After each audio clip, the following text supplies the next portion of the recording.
Now, I have been saying, and I've been taking a little bit of flack for this, actually, I am a big proponent of plan ahead, get your ducks in a row. We've fought very hard for all of these rights, and I think it's very important for the LGBT community to use these rights responsibly. Where there is gay marriage, inevitably there will be gay divorce as well. And I don't want to see anybody go through that. Now, Paula, you're a certified family law specialist. Yes. So what that means in English, darlings, is, well, before you get married, Paula can help you get your ducks in a row legally. Right. And if you don't do this advanced planning, she can handle your divorce on the other end as well. And you can assist with the identification and the valuation of assets as an accountant, and keep books and records, which most people are not good at. You know, they just aren't good at maintaining the proper records. And for anyone considering entering into a marriage, whether gay or straight, you must consider the possibility that the assets that you have before going into the marriage, or the debts that you have going into the marriage, may well wind up being the other person's, or at least half being the other person's assets or debts. And it's our job as professionals, as attorneys, as financial advisors, to advise our clients what are the benefits, but what are the risks, and so that you have your eyes open. And there is nothing worse than someone saying, when they're about to get a divorce, saying, I only wish I knew then what I know now. Now, here's a very common scenario. One partner might be older and earn $1 million a year. Another hypothetical. Okay. They fall in love with someone significantly younger that makes $50,000 a year. Okay.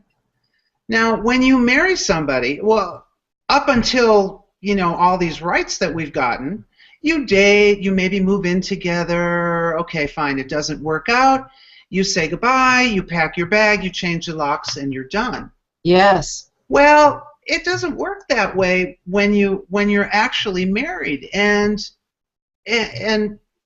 what my suggestion to everyone is talk about this stuff now, when you're in that lovey-dovey stage and you just can't get enough of each other. You know, get a bottle of wine, you know, put yourself in a room, lay it all out on the table. There is a self-education process, and then jointly with your intended partner or spouse. The self-education part should come first. In California, this is a community property state. So there are two rights and obligations that attach immediately upon marriage. You don't have to do anything. They automatically attach. One is the community property law, and what that is when you buy something or your earnings during marriage, that's community property. You might think it shouldn't be, but under law, it automatically becomes community property. The other aspect is spousal support. Once you marry, you are obligated to support the other spouse. So let's say that you have this $1 million earner and the $50,000 earner. They will live at a lifestyle more like the $1 million earner. They won't be down at the $50,000 earner. That establishes a marital standard of living. So if they divorce later on, the person who earns greater amount of money is going to have to substantially pay spousal support to the lower wage earner, because he won't be able, or she won't be able, to pay for that kind of standard of living on her own or his own. So those are rights and obligations that really need to be fully understood before you enter into marriage. And how do you deal with those two rights? you and I both know that a prenuptial agreement can literally change those two rights. They can totally negate those two rights. The prenuptial agreement has to be written properly, but it can state very clearly that whatever I bring into the relationship, whatever property, it's mine. And whatever property I acquire during the marriage and whatever I earn during the marriage, it's mine, and it's not community. You can do that with a prenuptial agreement. Well, that would be important if two people are contemplating marriage and say one of them owns a home, yes, and the other one does not. Of right. course, you're going to move in together. Yeah. So in this agreement, and a prenuptial agreement, a lot of people, I think, are scared of that word prenuptial agreement. It maybe just has a bad stigma on it for some celebrity reason or something. Mm. I call it, the way that I describe it is, what you're actually doing is you are memorializing your intentions. You're getting on the same page. I make this kind of money, you make that kind of money. I own the home, so let's decide how you're going to contribute into this household. Are we going to cut everything 50-50? Are we going to pay all of our own bills and only pay the joint expenses together? These are all things that we have, that both parties can make that decision. And that's all of that stuff is what goes in this prenuptial agreement. So God forbid if it doesn't work out, you pull out the paperwork, you know what's going to happen. It's right. It's not going to be pleasant when you split up, but you don't have to fight. I want the dog.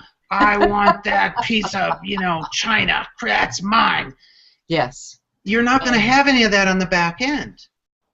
And it's amazing how people can get fixated on the forks and the knives and the spoons. That's kind of a term of art that we use in this business of divorce when divorcing spouses get fixated on something that you could probably replace for a very small amount of money. They'd rather spend $10,000, $20,000 just litigating the forks, the knives, and the spoons rather than going out and buying new.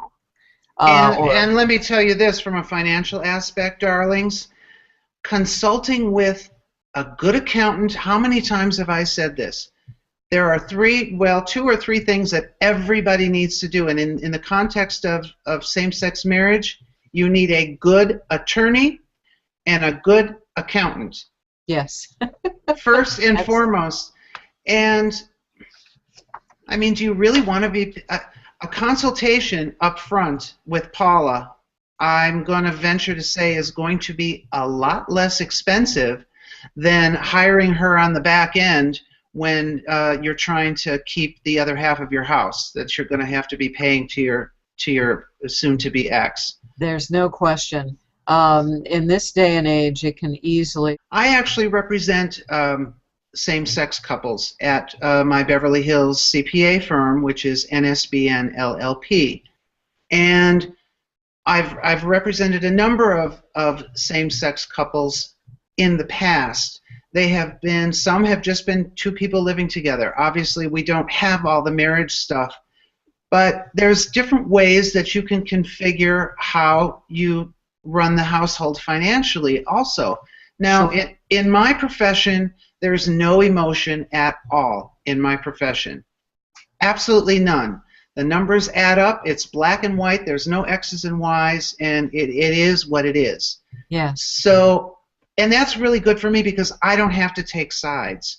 This is all very sensitive. You probably have to deal with quite a bit of emotion. Yes. I don't have to deal with that. I can take a look. If one person is making $100,000 and the other one is making $50,000, there's a few different ways you can do it. Some people, they just throw all their assets all into one pot and they just pay the bills, no matter how much either party makes in income. Others, now that's one thing. I'm not a big fan of that, but that's one thing. And I just want to tell you this other thing, and then I'm sure you'll have a comment on it. The other thing, which I think makes a lot of sense, is I feel that it's important for, especially in same-sex marriages, generally when same-sex couples are marrying, they tend to be older, maybe in their 40s or 50s. They may have a career, they may have assets of their own. What I've done for some of my same-sex couples is I open one account called master account. Right. Then each party has their own money. They contribute into that master account at a equal percentage level, not necessarily the same amount of dollars, but there's a calculation that we can do. So both parties are contributing percentage-wise equally into that account, and that's where the mortgage gets paid, that's where the bills get paid from, the common bills. And that makes it very equitable. So that way, the spouse that maybe is not earning the money or does not have the resources that the other one has, then they kind of don't feel like they're being taken care of, or then the spouse that does have the assets doesn't feel that resentment that they're supporting someone. It sort of, I found, eliminates some of those things. What do you think about that? I think that's an excellent idea, is to contribute in a percentage wise. I think that's a great idea. I pray that everyone at the Olympics is safe. I look forward to the Olympics.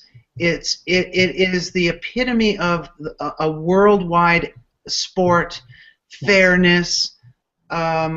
I hope that the world can leave this behind them during the Olympics. I really am looking forward to spirited competition in the spirit of the Olympic. I think we'll see that. And that's my message. That's my message about the Olympics. But I really don't. I hope that prominent gay people from all over the world don't descend on Russia and decide they want to make a statement. I don't think it's the right place. I don't think it's the right time. And Russia has very different laws than California and the United States and other parts of the world. And when anyone visits another country, you're a guest in someone else's home. Yes. So, yeah, okay, I'm proud to be gay, but I'm not going to go over to Moscow with my rainbow flag and be waving it all around in Red Square.